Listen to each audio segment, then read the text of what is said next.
Welcome to AI for Everyone. AI is changing the way we work and live, and this non-technical course will teach you how to navigate the rise of AI. Whether you want to know what's behind the buzzwords, or whether you want to perhaps use AI yourself, either in a personal context or in a corporation or other organization, this course will teach you how. And if you want to understand how AI is affecting society and how you can navigate that, you also learn that from this course. In this first week, we'll start by cutting through the hype and giving you a realistic view of what AI really is. Let's get started.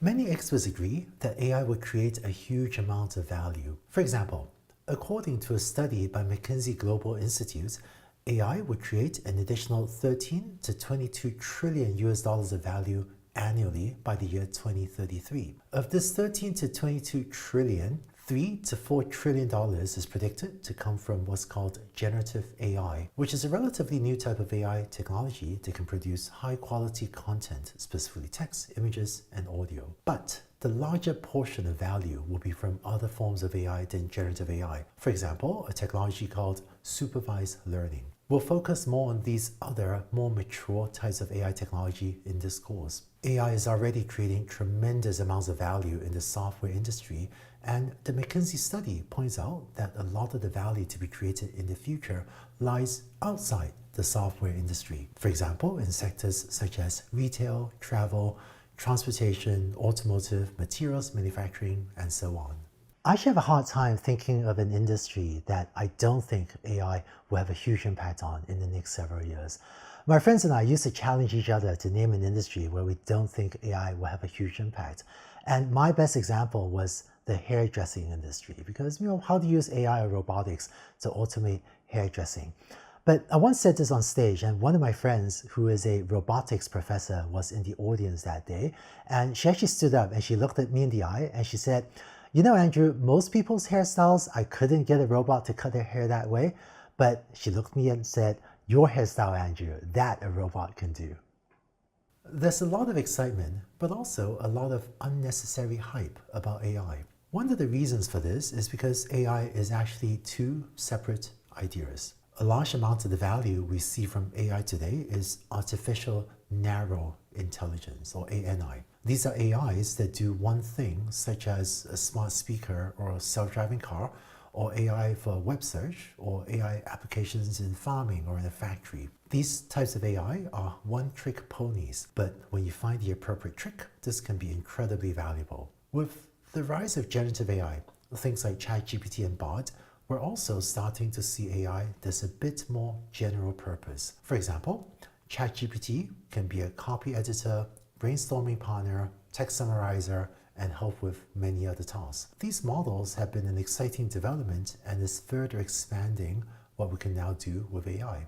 In addition, AI also refers to the concept of AGI, or artificial general intelligence. This is the goal of building AI that could do any intellectual task that a human can, or maybe even be super intelligent and do even more things than any human can.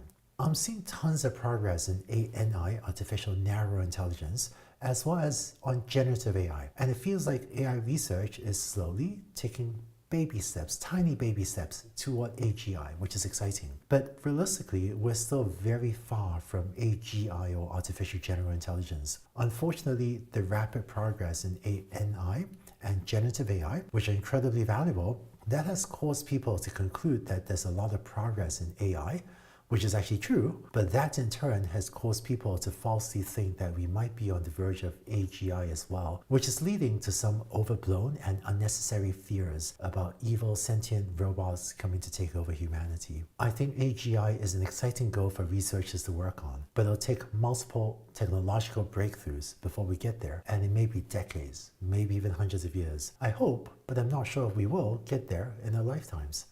But given how far away AGI is, I think there is no need to unduly anxiety about it. In this week, you learn what ANI can do and how to apply them to your problems. Later in this course, you also see some case studies of how ANI, these one-trick ponies, can be used to build really valuable applications such as smart speakers and self-driving cars. In detail, In this week, you learn what is AI. You may have heard of machine learning, and the next video will teach you what is machine learning. You also learn what is data and what types of data are valuable, but also what types of data are not valuable.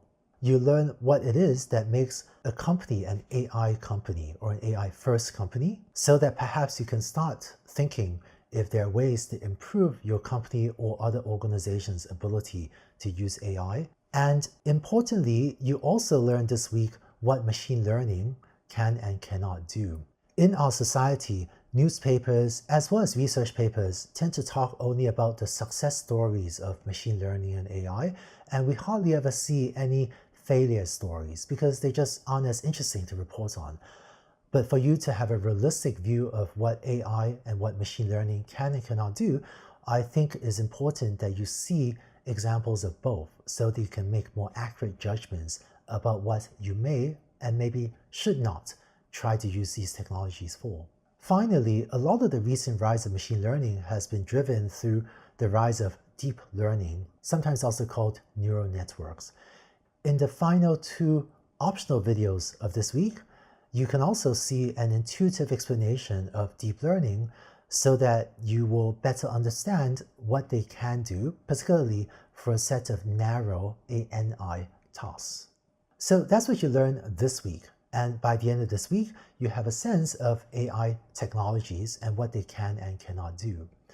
In the second week, you learn how these AI technologies can be used to build valuable projects.